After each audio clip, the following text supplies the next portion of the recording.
Hello, I'm JW, and in this short video just have a look at this product which I bought the other day. It's one of these LED tape things which you can stick underneath kitchen cabinets and the like, and this is actually going in a customer's kitchen at some point, but I bought this actually from an online distributor, so I didn't actually see the packaging before it was actually delivered, and when it arrived it was in this sort of retail style packaging designed to hang up on a display fixture, and rather interesting features here. On the front it's got this test button.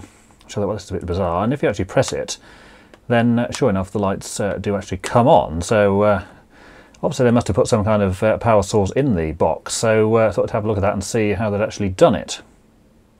Now here's the box here, and it's just a sort of a roll of this, and on the back we've got the power supply and whatever else in there, and what we've got here is essentially just three little LEDs on a small sample of the strip, a testing button which, as you see, does illuminate the things, and if you look on the back there, you see how they've actually done it. There's a battery, a switch, and then the little bit of strip, but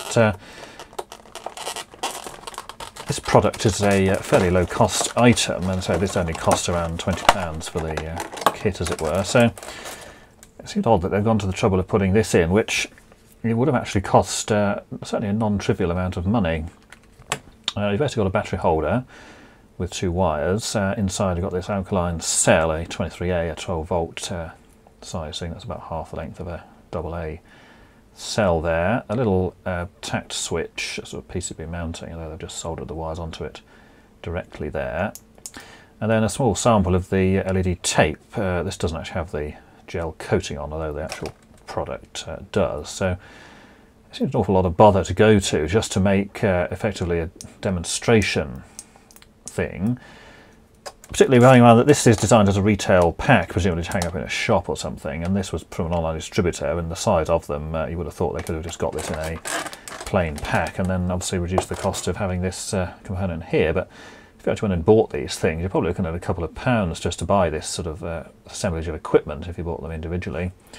So you've got a switch, a battery holder, and then these 23A cells, which in themselves are not exactly cheap items.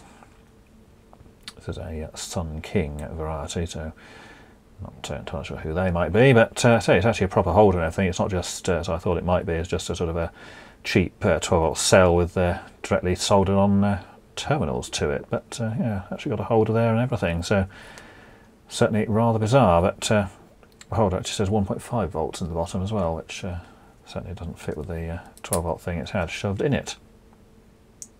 So they have another example of waste, and seems a lot of trouble to go to just for something which most of the people who buy this will probably just throw away. I will actually be using this for something else, because it's quite handy for a certain other project I have in mind. But until next time, thanks for watching.